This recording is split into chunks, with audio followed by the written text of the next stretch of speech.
Donc je vais vous montrer maintenant, après la mise en place de la pompe à apoquinon, donc le soir ou le lendemain matin quand le patient a besoin d'apoquinon la nuit, comment désadapter, comment désadapter le système de la pompe et comment réinitialiser le piston pour qu'il revienne dans sa position initiale. Donc, tout d'abord, une bonne friction des mains avant de commencer le soin, avec donc toujours de la solution hydroalcoolique.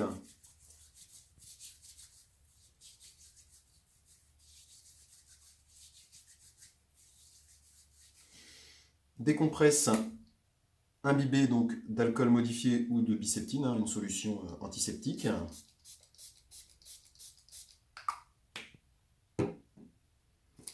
Un pansement qui est disponible donc dans les sets de perfusion sous-cutanée que je mets à disposition. Ce pansement peut servir soit le matin lorsque vous posez l'aiguille et la perfusion à venir renforcer le système de fixation en positionnant le pansement comme ceci, ou soit le soir ou donc le lendemain matin, quand vous enlèverez l'aiguille de la peau du patient, à venir donc mettre le pansement pour éviter que ça saigne ou pour protéger le point de ponction. Donc, vous prenez donc la pompe qui est toujours en marche. La virgule clignote toujours. Vous arrêtez la pompe. Donc pour arrêter la pompe, vous appuyez longtemps sur le bouton OFF, rouge.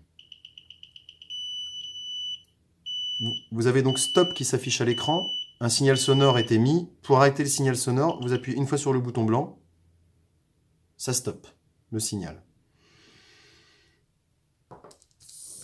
Alors, ensuite, vous allez venir avec donc une compresse désolidariser l'aiguille et la tubulure de la seringue. Comme ceci.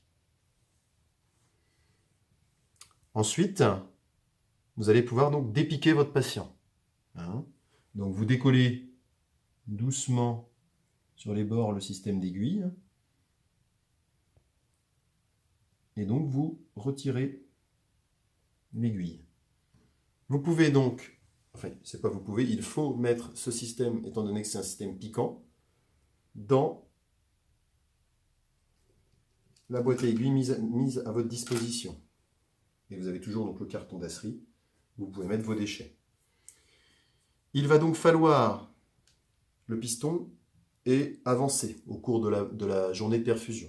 Donc il faut que le piston revienne dans sa position initiale pour pouvoir reposer la pompe, soit le matin à la suite du dépigage, soit soit le matin après le retrait de l'aiguille la veille au soir.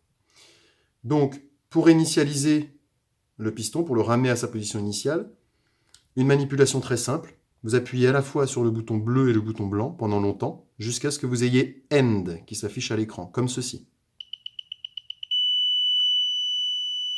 Voilà. Vous avez END qui s'affiche à l'écran, et vous allez avoir un signal, comme en fait, ça va symboliser en fait un piston qui rentre, vous voyez, il y a des petits pointillés. Vous entendez le bruit un peu sourd que cela fait. Donc vous imaginez bien, quand le piston est rendu presque au bout de la seringue à la fin de la journée, il faut un certain temps pour le piston. Il faut compter entre 3 et 4 minutes pour que le piston revienne dans sa position initiale. J'insiste, il faut surtout ne pas toucher la seringue tant que le piston n'est pas revenu complètement dans sa position initiale. Vous risquez d'endommager la pompe. Donc, vous attendez que le piston revienne à sa position initiale. Voilà, donc l'écran raffiche off, donc la pompe est prête pour le lendemain matin, ou en tout cas pour le prochain soin. Maintenant, vous pouvez, comme vous avez inséré la seringue sur la pompe lors de la mise en place, vous faites un quart de tour vers vous, comme ça, vous retirez, et la seringue, vous la mettez donc dans le sac d'asserie. Votre pompe est prête pour le lendemain, vous pouvez la remettre dans sa boîte, donc dans sa boîte bleue, comme ceci. Ou bien, si le patient a besoin d'apoquinon au cours donc, de la journée et de la nuit, eh bien vous avez juste à, après avoir fait cette manipulation, re-remplir une seringue, repiquer le patient et ainsi de suite.